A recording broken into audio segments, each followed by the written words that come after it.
Once upon a time, there was a girl called Nubuki. No, that's not it. Nubuka. That's still not it. Nubuk.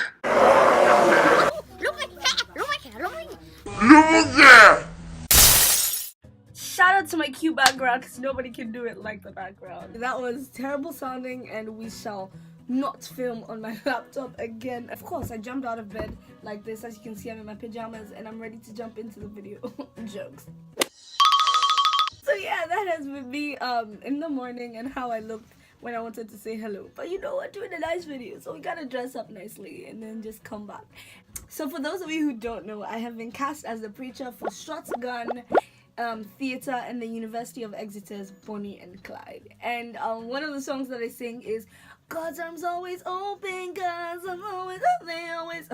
Yeah, that's not how I sing in the actual thing. But anyway, one of the songs that I sing is God's arms always open. And the idea to talk about David came into my head. So I'm like, guys, let's talk about David. So if I'm looking down into my notebook, it's because I've written a couple of notes in here. Special thanks to my vocal coach, Bronnie, who is awesome, by the way. And she kind of thought about this idea and then she kind of threw it my way and she was like, preach on the song, let everybody know what the song is going to be about. I was like, okay, cool, ain't nobody complaining. So this is me and this is my sermon, God's arms always open. You gotta know who your friends are. Some people will help you, some people will help you, some people will try to bring you down. I got all the friends showing fake love to be straight to my face. Okay, stop it. It's a Christian video. So now a quick timeline of who David is. First of all, can I just say David, like, for those of you who say the Bible isn't interested, Israel wanted a king. Israel was this big nation, powerful nation, God's anointed nation. They kept pestering God, we want a king, we want a king. They told Samuel, we want a king, we want a king.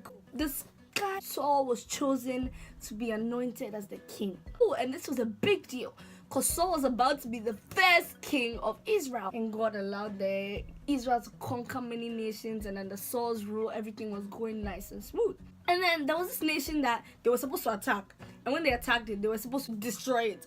They were supposed to not leave anything standing.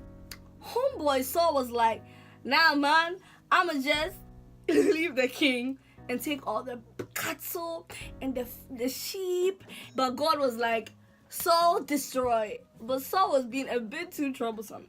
God was like, nah, Samuel, Saul is about to be removed from the position as king. Samuel's all up in the night. He's crying because he's the one that anointed Saul as king. So Samuel's like a prophet, right? He goes to tell Saul that, you know what, you're not going to be king anymore because God is like, you gotta go. Saul was like, can you imagine? Saul was like, the soldiers, Samuel came to Saul and he was asking him, oh, why do you do this? He said, the soldiers brought them from the Amalekites. They spared the best of the sheep and the cattle to sacrifice to the Lord your God. And we totally destroyed the rest. Hey, Saul said that they spared the cattle, the good cattle and the good sheep for God because they wanted to sacrifice it to God.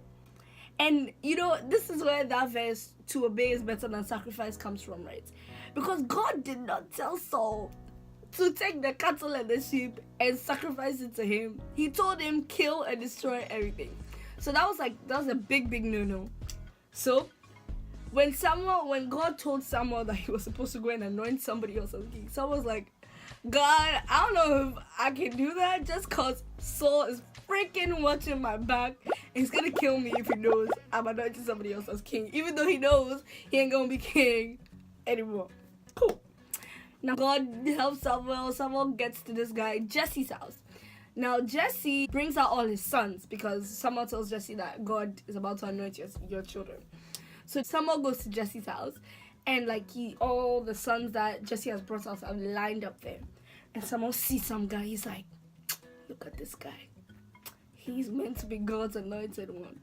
And God is like, Samuel, who told you to look at how he looked? Look at how he... Oh, by the way, Jesse's sons were fine. Yo, okay, stop it. It's a Christian video. There was some beautiful men out there. Anyway, God was like, Samuel, who told you to look at this guy and think that because of his height and his appearance, I'm going to take it? Yeah, no. So Jesse's sons passed one after the other, one after the other. Someone look. But God wasn't telling him who it was. Now, after he had looked at all of these sons, someone asked Jesse, "Are these all your sons?" And Jesse's like, "No, there's the youngest one. He's there on the field, feeding the sheep."